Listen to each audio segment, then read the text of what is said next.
Welcome to SEC Football Live here on the 440 Sports Network, of course, and on that SEC podcast. We got some news for you guys coming up in just a second, so sit tight for that. He is SEC Mike. I am Braden Gall. We're going to have some fun today on the show. We've got a couple of pieces of news here on the front end, some coaching changes, as, of course, this is now a time of year where coaches just all of a sudden up and change.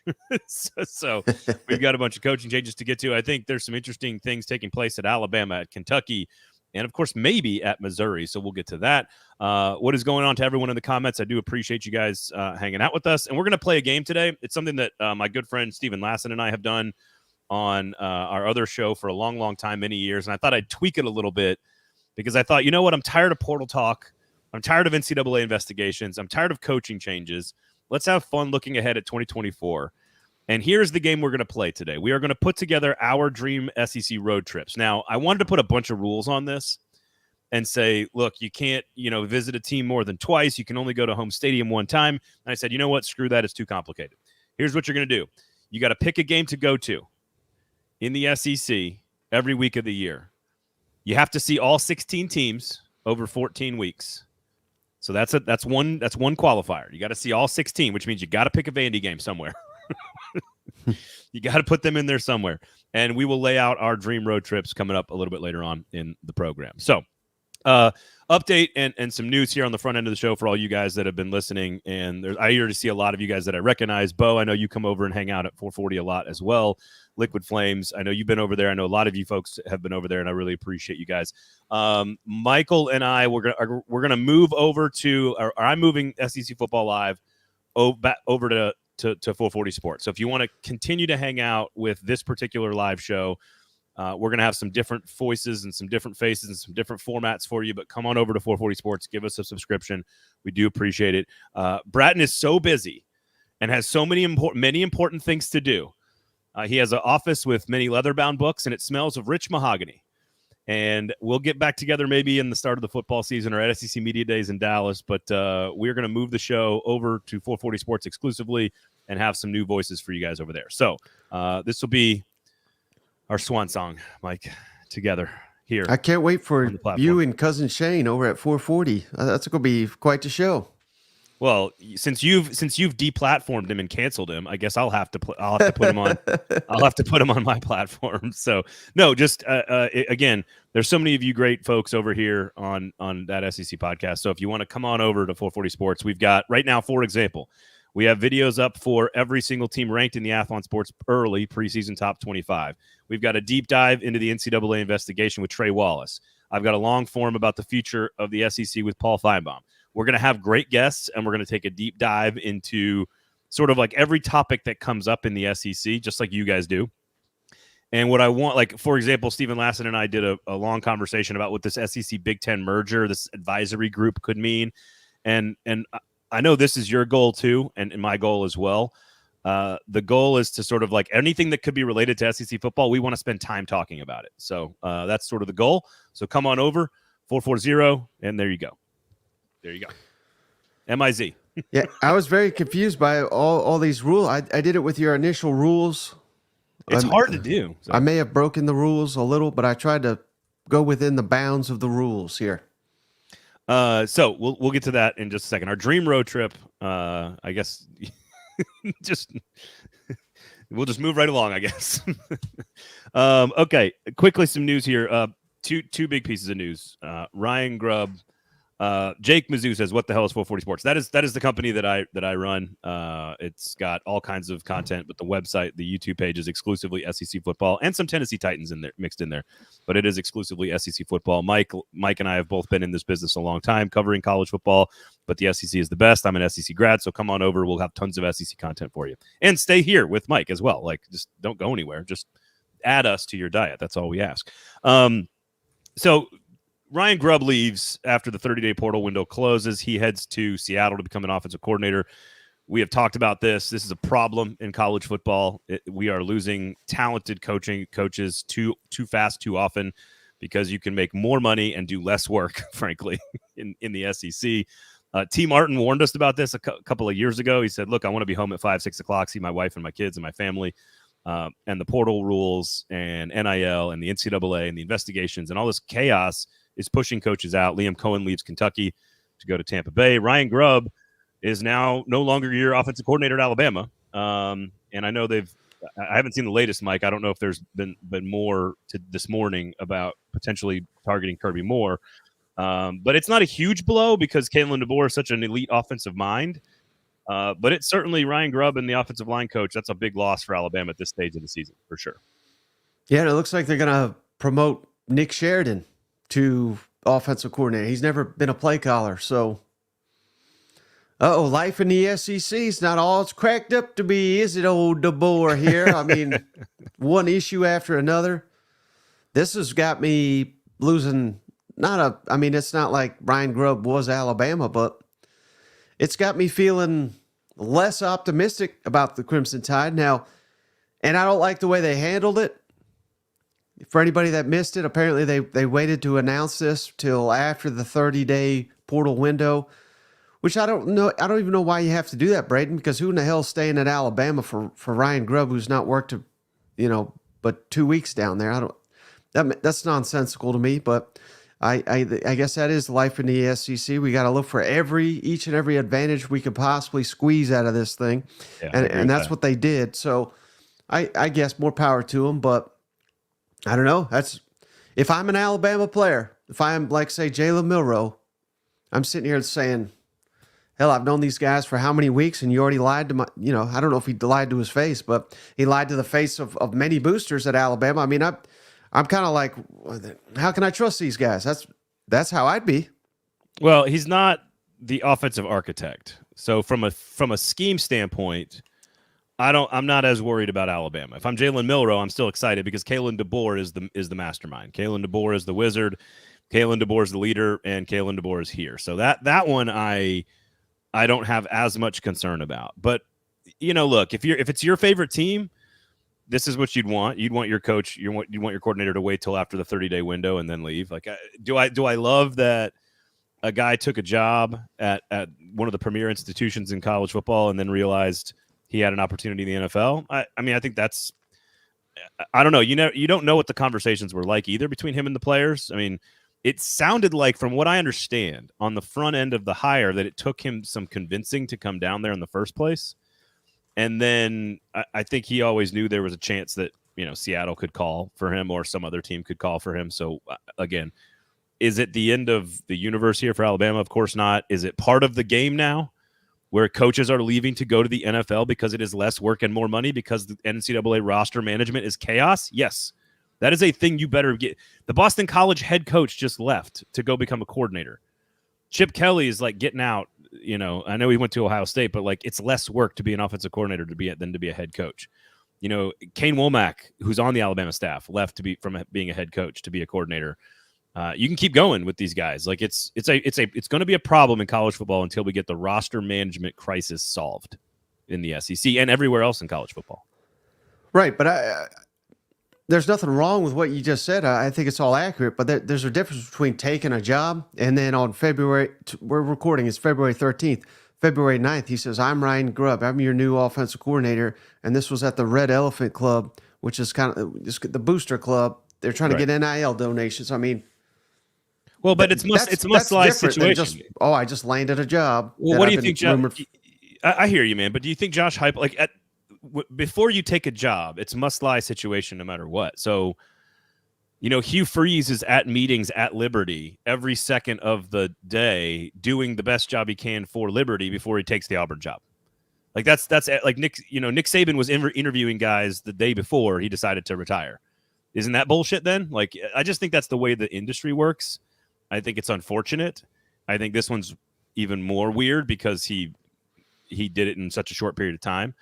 And we're talking about the Kentucky offensive coordinator job. Bush Hamden looks like he's going to be the guy as well.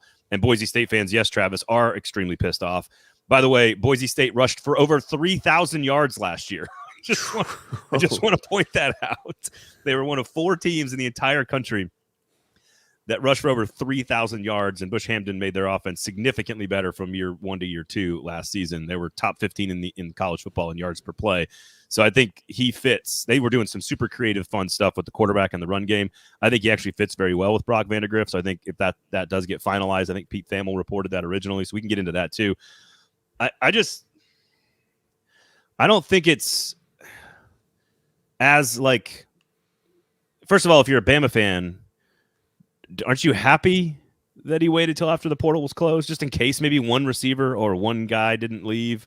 I don't love that like for the players, but if I'm a fan of the team, I don't hate that.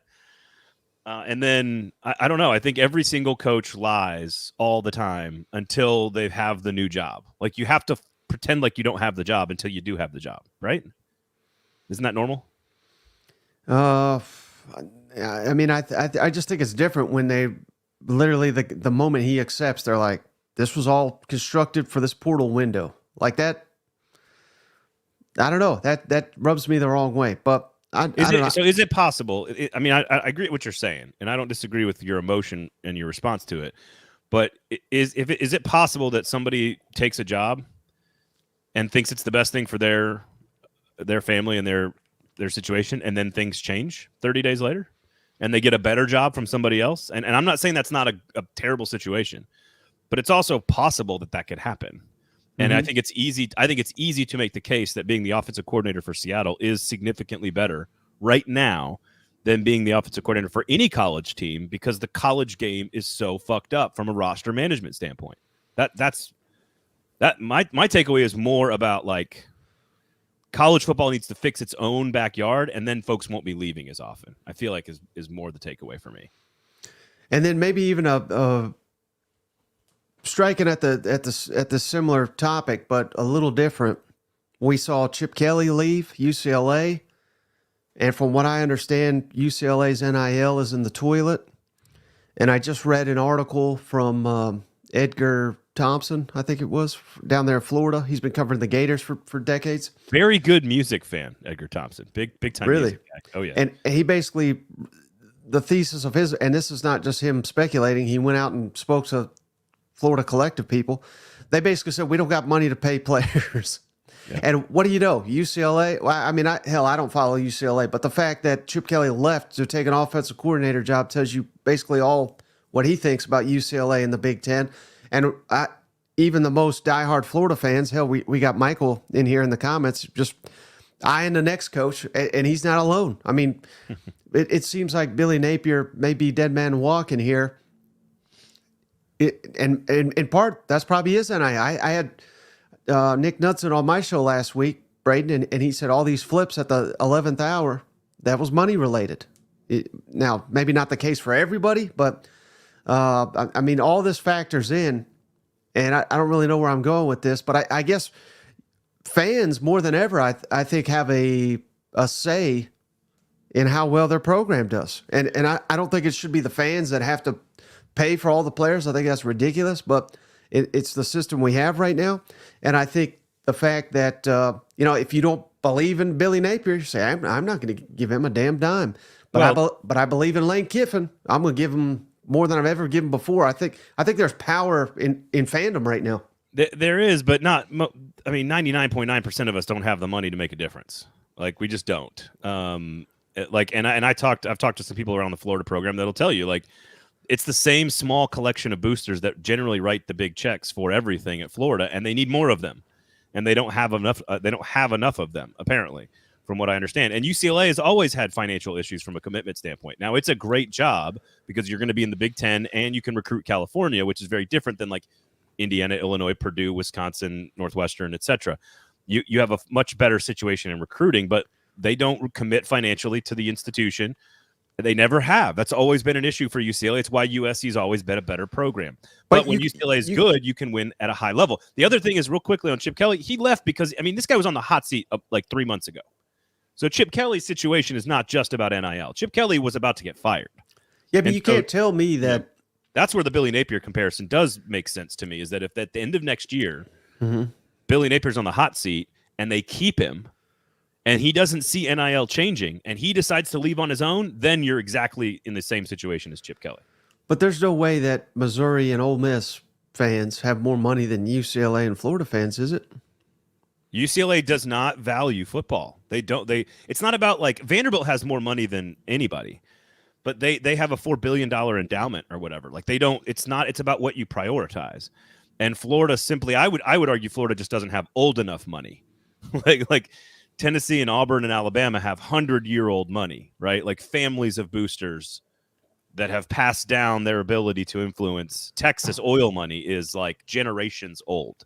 I don't know if Florida, who kind of came to power in the early 80s and then like sort of really truly late 80s with Steve Spurrier, like Spurrier babies. They don't. Yeah, I just think it's a younger. I mean, all Miami, Florida State, they're all fairly new to the top of the food chain in college football, because 30 years is not as long as 100 years. The way Oklahoma and Texas and A&M and Tennessee and Georgia and Alabama, like these are old money programs. And again, I talked to people at Florida, and they're like, they just don't have as many people that can write the big fat checks, because the grassroots donation is not going to fix the problem of player talent. Your guy's giving a couple $100, or if I go donate $1,000, like that's not going to change your roster location in the sport. Like you need, doesn't hurt. You need the billions. You need the billion, capital B billionaire, capital M millionaires is what we give Kiffin all this credit for how he handles the portal. Maybe we need to give him more credit for dangling this job, dangling that job, so that the money people do not only pay him, but pay the NIL collective. There you go. I think that's ultimately what it is. So I think all of this leads to things like Ryan Grubb happening. That is what this leads to. It leads to, coaches, again, coordinators leaving head coaching jobs to do less things for more money in the NFL. You've got, again, Liam Cohen is an NFL guy, and he comes from an NFL background, and sure enough, he wants to go coach in the NFL.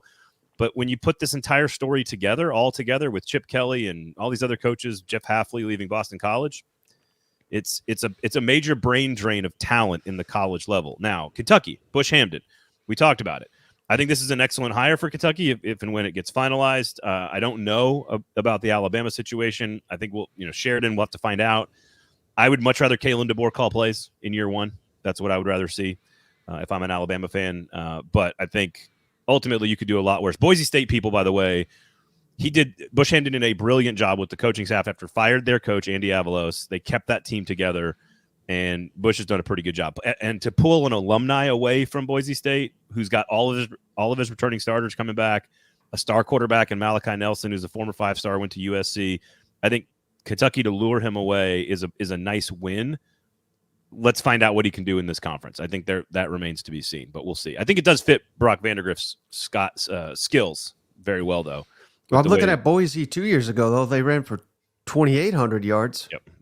But they were like a 50th ranked. They were 55th in the nation, I think. Mm-hmm. They got significantly better last year, and again with the coach that they fired. They fired the head coach in the middle of all of that. So I think it's an interesting hire for Kentucky. I think it's interesting. I think it's a smart move. So okay, you want to get into our game here? We're going to play.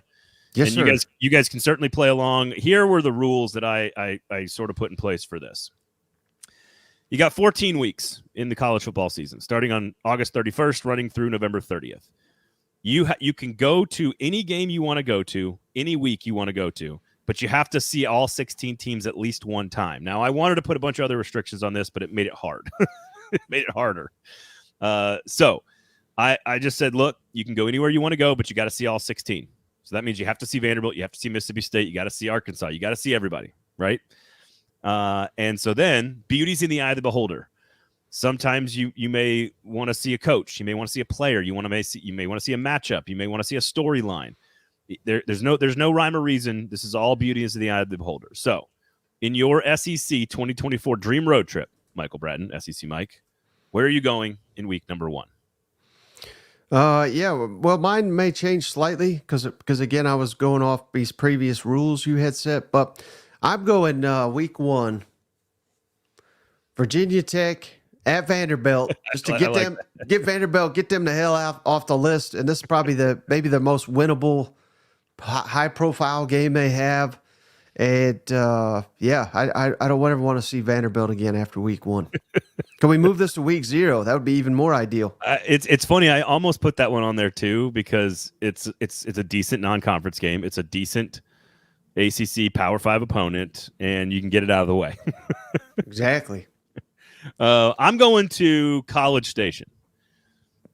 Listen. LSU USC, cool. Okay, that's a cool game. Miami Florida's on the list as well as a big one, but I'm going Notre Dame at Texas A&M because it's a home game. And Mike Elko's making his debut. You got his former quarterback playing quarterback for Notre Dame and Riley Leonard. The storylines are juicy. This is an elite test for Texas A&M right out of the gate. If they were to pull an upset and win in Mike Elko's debut over what is probably a top 12 Notre Dame team, I think we start to lose our minds in College Station. Very fast. And we may be running off that Notre Dame coach, I would think, if they can't beat Mike Elko, it's his first game ever. But yeah, I mean that's one that if not for these rules, that's probably where I'm going. You know what I mean? Because I got plenty of A&M on my list upcoming. Yeah. Miami at Florida is right there as well. That's a really good one. Those are the top two. I get it, Southern Cal, LSU, and Vegas, but I don't want to go to any of these damn NFL stadiums. That's awful. Sven said the same thing. Georgia Clemson is a great game, but in Atlanta, no chance. I'm not going to a game at an NFL stadium when I can go to an SEC stadium.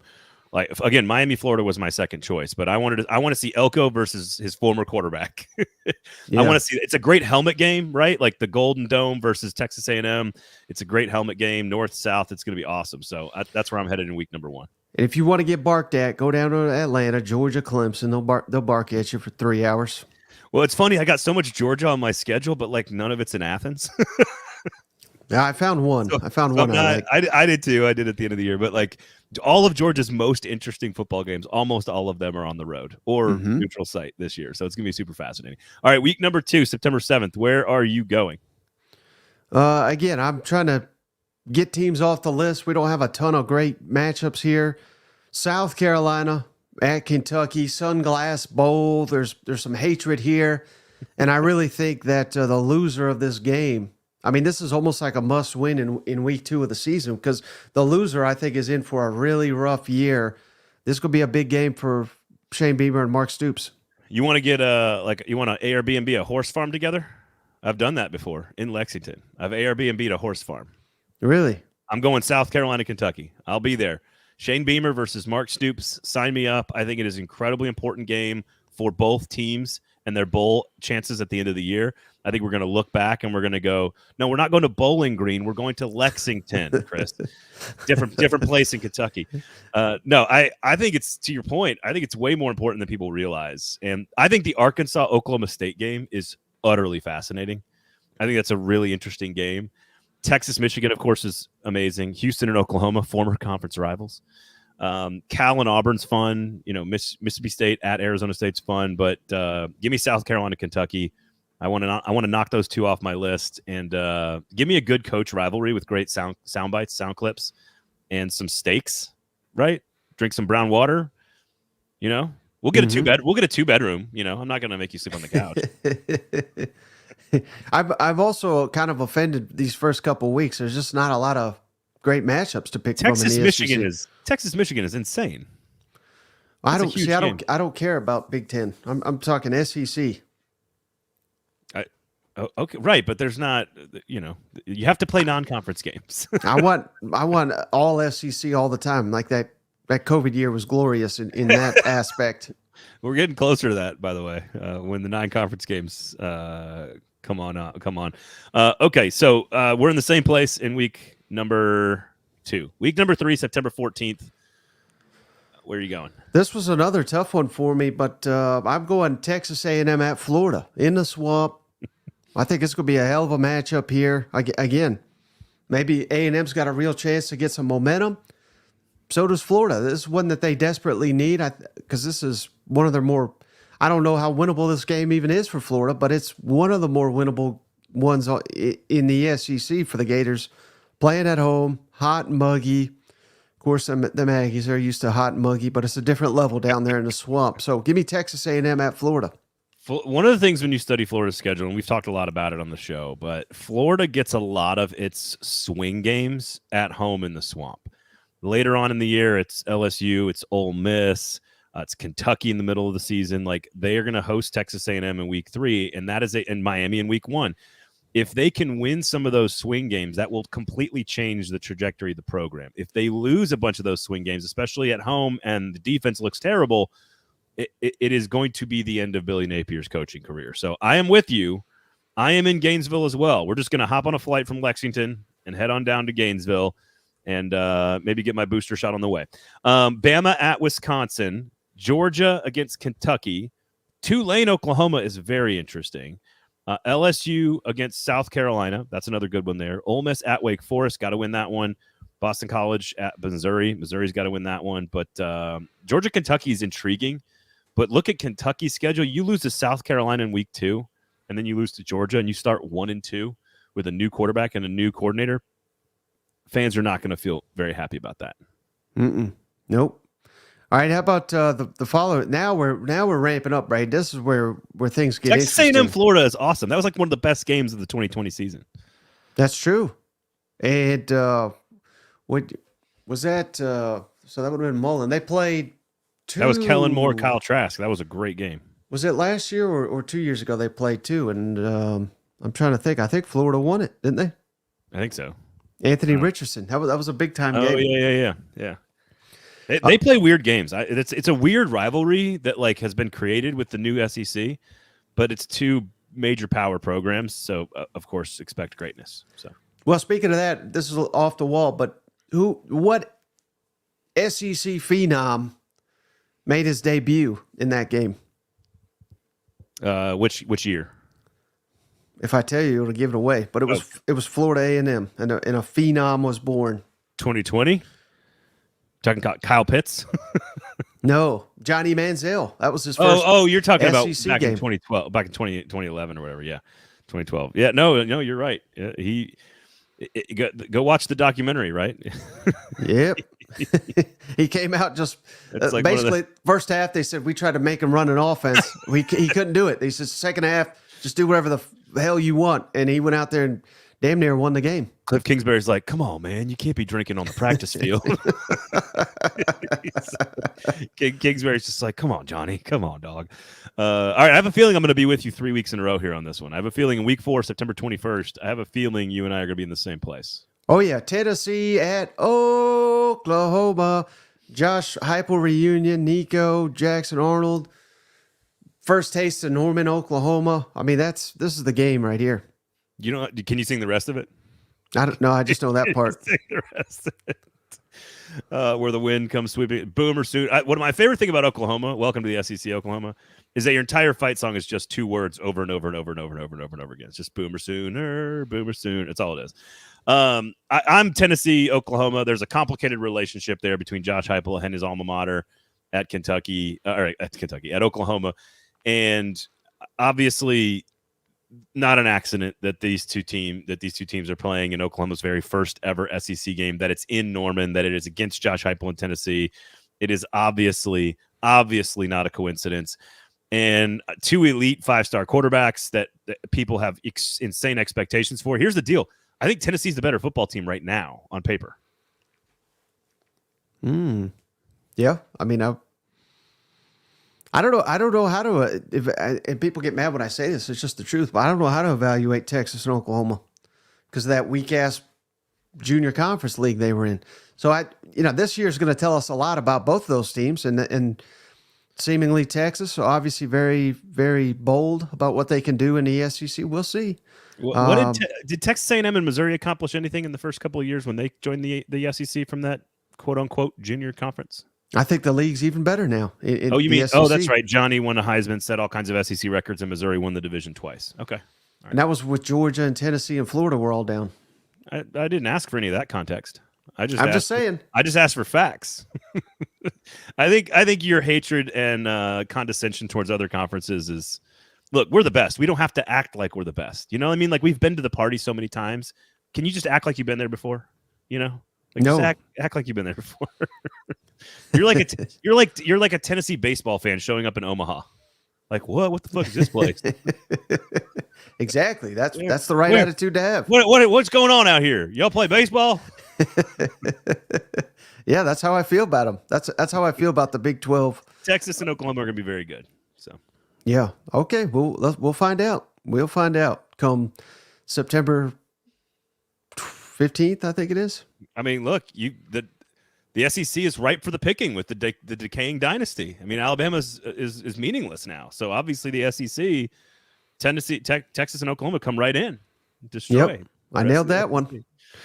All right. How about Perfect Cracker says Big 12 was a different animal when A&M and Missouri took off, and so is the SEC. Look, I don't want to read off the coaches in the East that Gary Pinkel and Missouri were able to beat in the East. You don't want to hear the list. Was it Dooley? Was he part James of it? Franklin might have been the best coach in the East at the time.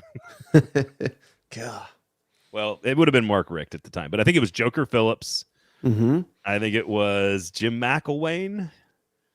I think it was Derek the Doolander. I think the Doolander was there in Knoxville. Spurrier was there though, at least, right? At South Carolina in 2012. I think certainly in 2011. Yeah, he probably was still there for a couple more years. Yeah, and that was Connor Shaw. That was like one of the better one of the most underrated quarterbacks in the history of the SEC. Connor Shaw. Yeah, the follically challenged Connor Shaw. Bald at 21 years old. But one of my favorite players, truly one of my favorite players ever. And if you've not watched Connor Shaw, go watch some Connor Shaw clips. He's awesome. Yes, Liquid, we do not talk about Jim McElwain. All right, so we are in Tennessee and Oklahoma territory in week number 4. I think it is absolutely must-see television. In fact, there's an extremely huge music festival in Louisville that weekend. And there's a bunch of people from Nashville, a bunch of buddies of mine are telling me, like, we're all going up, and there's like 3 of us that are like, I don't know if we want to go to this music festival. We need to get back to make sure we got Tennessee and Oklahoma on the TV screen. Like, I'm not sitting out there in the hot sun watching music while Tennessee and Oklahoma are playing. That's not happening.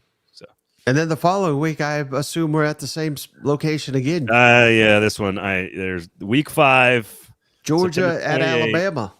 It doesn't get any better than that. There's a lot of Bama. This is not their first major test. They'll play Wisconsin, right, in week 3. Mm-hmm. They should ease into that with Western Kentucky and South Florida.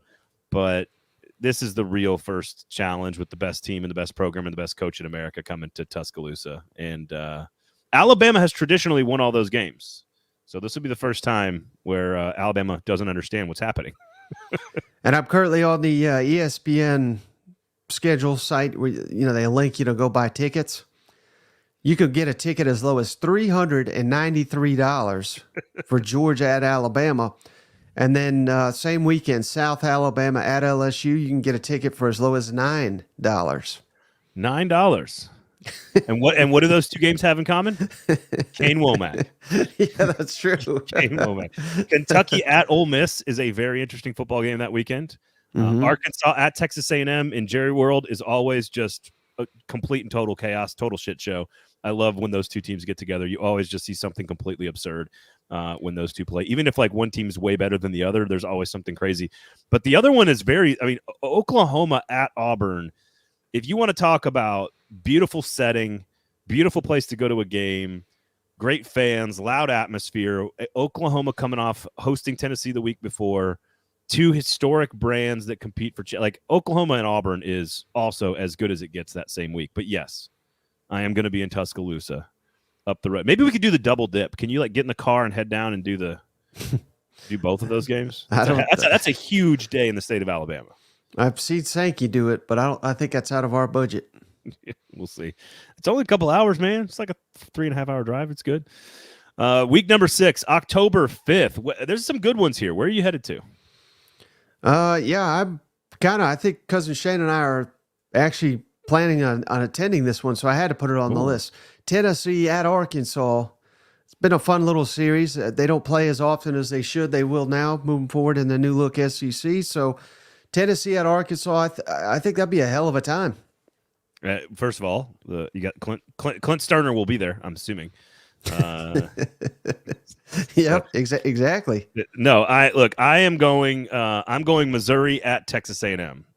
2 former Big 12 teams, of course, decades ago. I just think Missouri has a chance to prove itself in a really big way this year, because I think they are, while their schedule sets up, there's a few really tricky road games. Obviously, the Bama game is huge, but like at Texas A&M is one of those games that if you want to be considered a playoff team and you want to replicate what you did last year, which I don't know if Missouri can do, but if they want to get back to 10 wins with Brady Cook, with Luther Burden, and with an excellent offense and replacing some, like this is probably one of the most difficult games on the schedule for Missouri. And if Texas A&M, you want to probably get them early in the year. So this might be where Texas A&M is still learning how to finding its footing and become the Mike Elko coach team. This is huge for both programs. To me, this game almost defines Missouri's season, because if they're going to be really good, they have to win games like Auburn at home. They have to win games, South Carolina on the road or at Mississippi State. Like they have to win those games if they're going to be considered a playoff team. So you have to give them those wins. It's the tough ones. It's Texas A&M, it's Bama, it's Oklahoma, that they've got to at least win one of those three. And at Texas A&M is a big one for me. Auburn, Georgia is a great game, of course, historic, epic rivalry. Ole Miss, South Carolina is crazy. And I'm with you on Tennessee and Arkansas. Huge game for Arkansas. But I'm going Missouri A&M. What do you think about that? Yeah, I like it. I think that's going to be a hell of a matchup. Like you said, fans may not realize, but that's going to be one of the tougher tests Missouri faces all season. Aside, they play Alabama as well. But, if they win this one, it'd be foolish to say they punch their ticket to the playoff, but they take a huge step forward to getting there if they can win at A&M, which, hell, they may be favored to, but a lot of teams are favored to go down and, at Kyle Field and get a win and come away No, with a loss. It's all the underdogs that go down there and win. It's Texas A&M? It's Appalachian State. It's Miami. It's all the underdogs that go in there and win. I'm kidding. No, they beat Miami there. I know. Sandman says Auburn is not a blue blood. That is not true. That's just not true. They've played in 2 national championship games in the last 15 years. Sorry. It's just not true. Every coach they've ever had is competing for a national championship. How that tenure ends, we won't talk about that. But every coach that goes there competes for a national championship. Not Harsin. Okay, good point. Maybe he just needed 3 years. Even Terry Bowden had an undefeated season and was competing for a national championship. You know what I mean? Like even Chiswick won one. Chiswick won a national title. You got Gus Malzahn in the national championship game. I'm just saying, like, you can win at Auburn pretty high. It's definitely a blue blood. There's no question about that. Okay, where else are we headed here? Week number 6. No, that was week 6. Week 7. This is one of the best weeks of football in October 12th. Make sure you got nothing to do on October 12th, week number 7. Yeah, I almost said Ole Miss LSU because I think that's going to be just a great game. And obviously they had a fantastic game last year that kind of kick-started Ole Miss to their 11-win campaign. But I think you have to go Texas, Oklahoma in the Red River Shootout here. First time as SEC opponents going head-to-head here in Dallas. So this is another one where Shane and I we plan on attending down here for this one. There's probably going to be so many people trying to get credentialed. I can guarantee you we probably will not be among them, but we're going to be there drinking beers and watching the game. It's where I learned how to cuss. I went to the Stone. For those that know, and there's a bunch of you Texas fans in the comments here. For those of you who know the Stony Stand, of course. And for you SEC fans, you need to look it up. But my dad took me, we were living in Austin. We went up to the Stony Stand and we watched on a 4th down, Texas beat Oklahoma in basically the last, I think it was like the 3rd to last play of the game or something like that. On a 4th down, big old defensive tackle gets a stop. And I learned how to cuss. Like my dad and I, man, like I look up at my father. We weren't like Texas fans or anything, but we were living in Austin. And so we went up to watch the game, and you get the fried butter and the fried Oreos and the fried Twinkies and the fried everything. And, it's the biggest fair in the country. And you go to this stadium that's not exactly like in good shape, but it's got so much charm. It really reminds me of going to Old Rosenblatt Stadium. And in Old Rosenblatt Stadium, while it wasn't particularly a nice building, it had so much charm and history, and you could just feel it. And you go into the Cotton Bowl, and you can just feel it. And one half the stadium is maroon, one half the stadium is orange, and it's just like I learned. Like they said things to each other, and I looked at my dad. I was like, "Am I allowed to say that?" And he's like, "No." You're not allowed to What say is this Rosenblatt? Where's that? I don't know. Johnny Rosenblatt Stadium? That's where the College World Series was played for like 50 years in Omaha. Oh, baseball. Gotcha. Okay. Rosenblatt, That's why I didn't get the reference there. Yeah, Rosenblatt. And you didn't know the name Rosenblatt? Come on. Hey, Rosenblatt. Yep, Sam, man. Stony Clark, man. Stony Clark stand. It was one of the coolest experiences of my life. It's where I truly fell in love with college football. So it's why I'm not going to that game, because I've been to it, and I don't want to taint my memory of how great that game was, although it is exquisite every year. If a 6-win Charlie Strong team can beat like an almost undefeated Big 12 champion Bob Stoops team, then you know weird things happen in that game. I'm going to Baton Rouge, though, because I think this is the most important, maybe the most important game of the Ole Miss schedule. They've got a couple of big ones that I'm going to as well, but Ole Miss at LSU on the road, just like Missouri at A&M, if you want to be taken seriously and you want to go to a college football playoff, Ole Miss has to go on the road and beat LSU. Sorry, Crimson and Cream, my bad. Brayden, how fucking crazy are we college football fans? Look at this Jeff guy. He's great. He's a Mizzou fan. Texas, by the way, did not invent the corn dog. It's a Missouri. Like that's where we're at in the offseason. You know, where was the patent filed? Who filed the patent with the U.S. Patent Office for the corn dog? Was it filed in Missouri? Was it filed in Texas? I don't know. That's perfect right there. No, yeah, I mean I can't argue with that. Ole Miss LSU. I think that's gonna be a hell of a game right there. Yeah, it's Brian Kelly, LSU. You look at the returning starters and the roster talent. LSU is still amongst the best in the conference and in the country. Nussmeier has to be good, but ultimately this is about Ole Miss. Ole Miss is going for it and has to prove that it is a championship contender, like you keep saying that they can be. And if they're preseason top 6 or 7, you can't go on the road and lose your biggest game of the year. You have to go beat LSU. So I'm in Baton Rouge that weekend in week number 7. All right, week 8. This is a no-brainer right here for me. Real quick though, I know everybody's trashing on the Gators, and I get it. The schedule's, you know, everybody talks about the schedule. It's the last 7-8 games that are. I think it's 7 games that is just a damn baton death match. But the first 5 are all winnable. Florida could be undefeated going into Tennessee. So don't overlook that as a potential in elite game as well. No, Florida at Tennessee, huge game for both sides, right? Big game for Josh Heupel, and of course, to your point, with the nasty second half of the schedule for Florida, they've got to bank wins. That's the one I think they lose. I think there's a chance they beat A&M at home and they beat Miami at home, and that Florida is like 6-1. Put up Liquid's comment here. In 1927, Stanley Jenkins from Buffalo, New York, filed a patent for an apparatus to prepare what can only be described as a corn dog. I have no idea if any of that is true. Way to go, Stanley. But excellent job, Mr. Jenkins. All right, week 8, again, another obvious one here, at least in my opinion. Georgia at Texas, game of the year. Yeah. Maybe a national championship preview or something like that. Yep. Yeah, I mean, this is going to be beautiful when these teams meet as SEC opponents. Oh, little patch, the little burnt orange patch on the shoulder pad for Texas with the Longhorn on the other side. It's going to be spectacular. It's going to be spectacular. Uh-oh, in Springfield, Missouri, the corn dog wasn't invented. I guess they don't believe in patents down there. I just going to say, there's a chance Liquid made all of that up. That's what I'm saying. No, it's Georgia, Texas is the biggest game of the year. Bama at Tennessee could be a spectacular game. Kentucky at Florida has turned into a huge game for Billy Napier. You can't keep losing to the Kentucky Wildcats and be the head coach at Florida. Auburn at Missouri is fantastic. LSU at Arkansas, great rivalry game. Texas A&M at Mississippi State. South Carolina at Oklahoma. Sure, Ball State and Vanderbilt. But this is one of the best weekends of the entire year. And Georgia-Texas might be the best game of the entire season. And to your point, this is what I want to say to folks who are like, oh, the expanded playoff's going to ruin the regular season. This could be a game that we absolutely see in the playoff or in the national championship game. Why would that take away from what's going to happen on the field in week 8?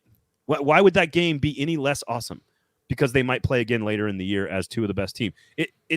There's so much at stake. An SEC championship, seeding, a first-round bye. Like, you can name what's still at stake here. SEC glory for Texas at home hosting Georgia, number 1 probably in the nation at the time. Just because the playoff happens and they might play again doesn't take away at all from what's going to happen in that game. Well, and who knows, Brady? I mean, I know we're all optimistic in the offseason, but there's only so many playoff spots, and this could be a game that knocks one of these teams out. I mean, it's not. Is it unfathomable to say Georgia loses at Alabama? No. I mean, that could happen, right? No. And then let's say they lose at Texas, and then all of a sudden they don't make the SEC championship because of those two. You know, I mean, I'm just saying like this. No. You're right. It could be a game that determines whether they even make the playoff or not. I will say it is probably the most important game of the season. I agree with Chris here. There's one other game that, in all fairness, there is one other game that will be a better environment, better atmosphere, better place to be. It is the best game in the entire country this year, and we'll get to that later on. I love the debate about deep frying that's taking place in the comments right now. just want to say that's fantastic. So good stuff there from all you guys. Okay, so where are we headed to? We're headed to week number 9. This one I had to. I really love LSU A&M. I love Missouri at Bama. I love Oklahoma in the Grove at Ole Miss. That's delicious. Auburn, Kentucky is great as well. But I had to get Arkansas and Mississippi State on the schedule here. So I'm going to some cowbells. I'm going to Stark Vegas. Give me the Hogs at Mississippi State because I needed to get them onto the schedule, both those two teams. I went with Auburn at Kentucky because I haven't gotten Auburn yet. But I think that'll be a fun game, one that we didn't get in the old format of the SEC, one that should be played a lot more often. Yeah, I agree. You know, not a terribly long distance, so I got to imagine fans will travel well to go check out the Bluegrass. So give me Auburn at Kentucky. It's a great game, great uniform game too, by the way. I like the matchups there. It should be very good defensively, both teams this year. That's a really good one. So I went with Arkansas. I do think the better game is Missouri at Alabama. That's kind of the one I have circled that I would. I'm waffling on Missouri. I know it's super early in the process of us putting our magazine together at Athlon, but I'm starting to like waffle on Missouri a little bit. So yeah, I don't know how I feel. I keep hearing that from people, but I'm happy to be right about. I listen to Cousin Shane when it comes to Missouri talk. Well, there's many of us that were correct about Missouri last year. I'm not saying exactly who, but did you have them winning 10 games? No, but I had him finishing third or fourth. Oh, okay. Pete. This is it right here. Pete, come on, Mike. You cover the best college baseball conference, and you don't know what Rosenblatt Stadium is? I couldn't name one SEC baseball player. Oh, I can't either. But well, you mean like in the past? I can. Pete Alonso is just cranking dingers for my New York Mets, man. I know like Todd Helton. I've been 3 times. Rafael Palmeiro. Oh, stop! That's all. Those are. that's probably it. You're like Will Clark and Rafael Palmeiro that played on the same Mississippi State team back. And I only know because they made a documentary. I saw commercials for it. I've been to 3 College World Series. One in Rosenblatt in 07 when Oregon State won, and then I've gone again and covered it a couple of different times for Sirius XM when I was working for them. And it is such a great celebration. It's like an Americana event. It is so fantastic. It's great. Mississippi State, it's always better when LSU's there, but Mississippi State fans, you guys are spectacular. Like, Ole Miss is really good. Tennessee is wild and crazy. Vanderbilt's like the buttoned up James Bond version of SEC baseball. Florida's always crazy. Like, what's cool about the event is you can go out there and just like drink beer with the coaches. Like, I'll just be walking through the hotel and I'm like, oh, there's Sully from Florida. We're just going to have a beer and talk about baseball. And baseball coaches will talk about all their stuff the way SEC football coaches will not. SEC football coaches will not. They'll be like, wait, who do you think's our backup quarterback? I'm not fucking telling you a goddamn thing. Here's how you could maybe talk me into it. Will the SEC baseball coaches talk about football if I ask them the questions? Probably. They'll probably give you more insight than the football coaches will. But like, it's funny. Like, I'll ask a coach about something, and I'll just be like, why are you batting? Why didn't you play the first baseman tonight? And he'll be like, well, because he doesn't hit left-handed pitching very well. he just says the thing out loud. It's awesome.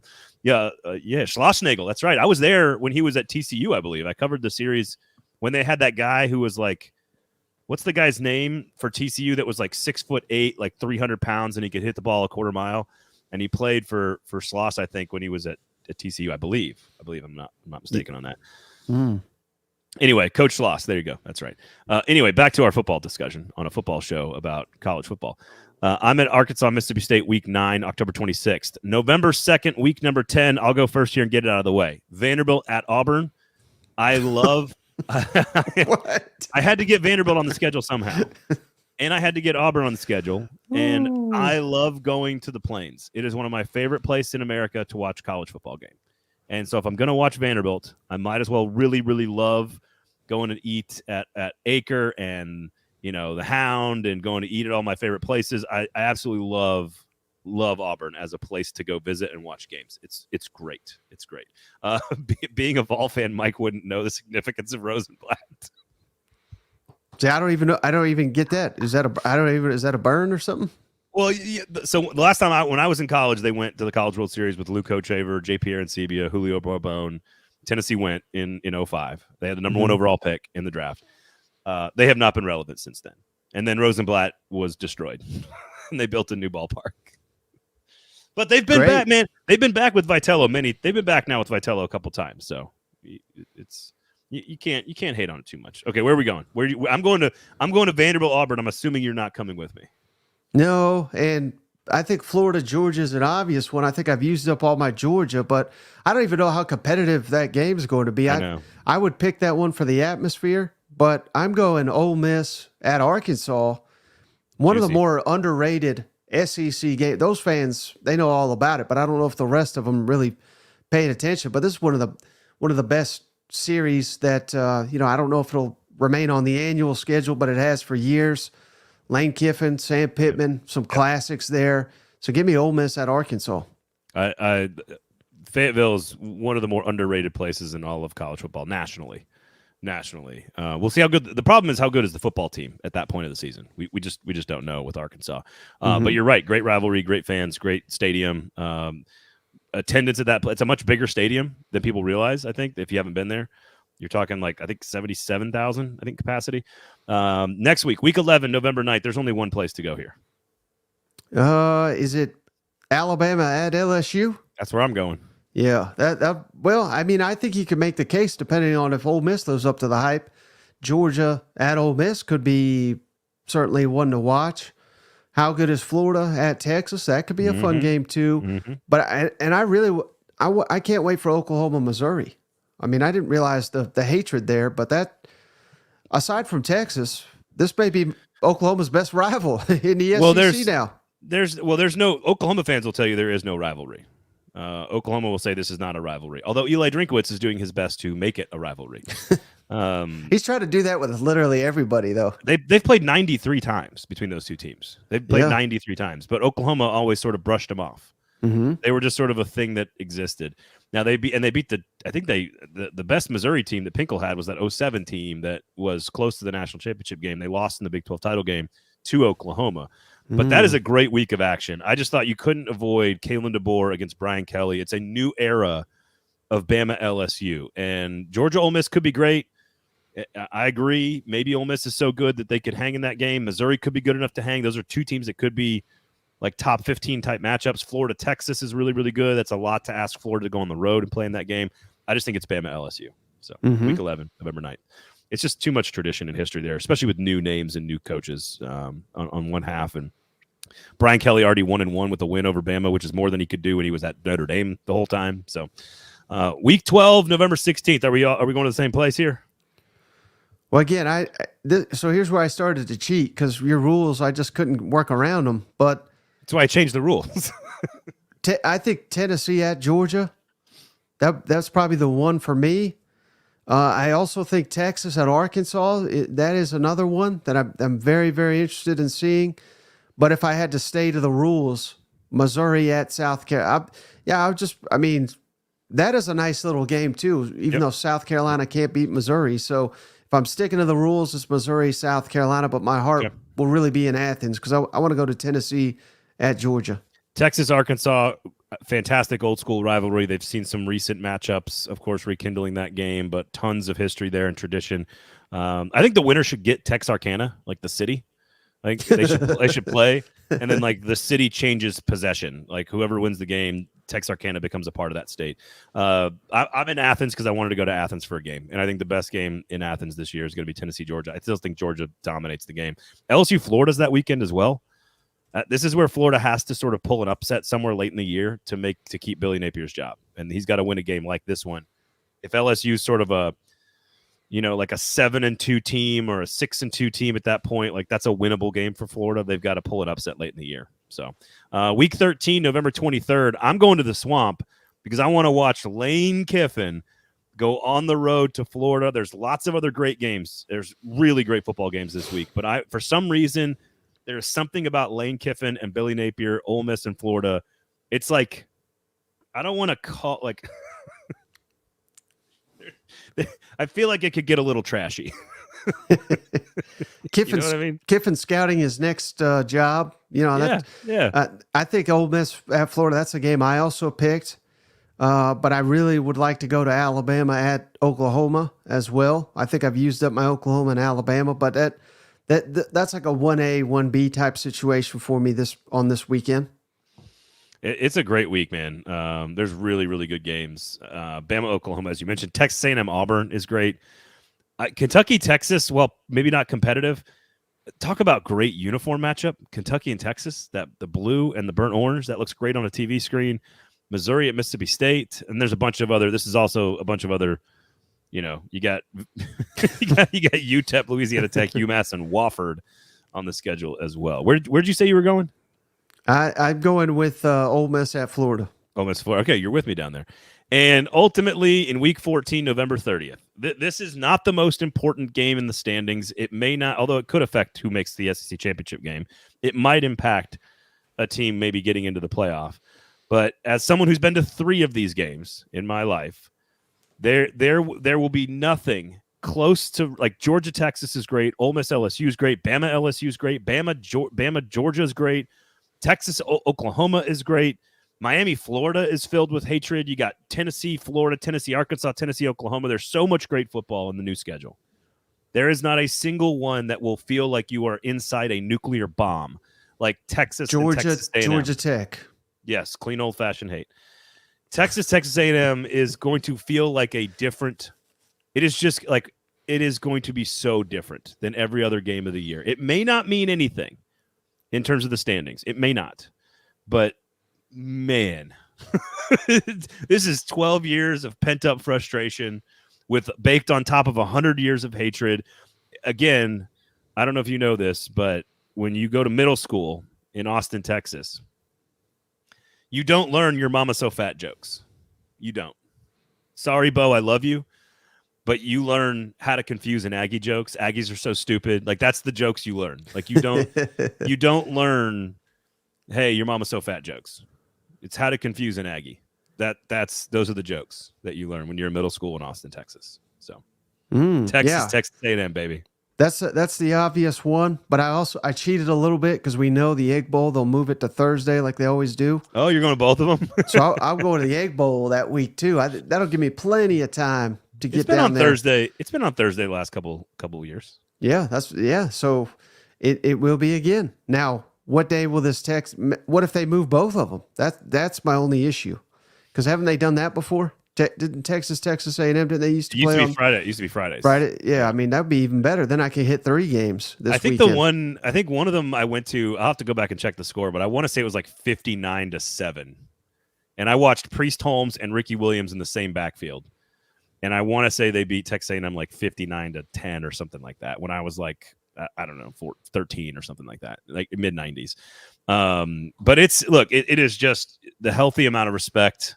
If you are a neutral observer that you should have for both teams and the amount of hatred that they have for each other, it rivals everything in the SEC.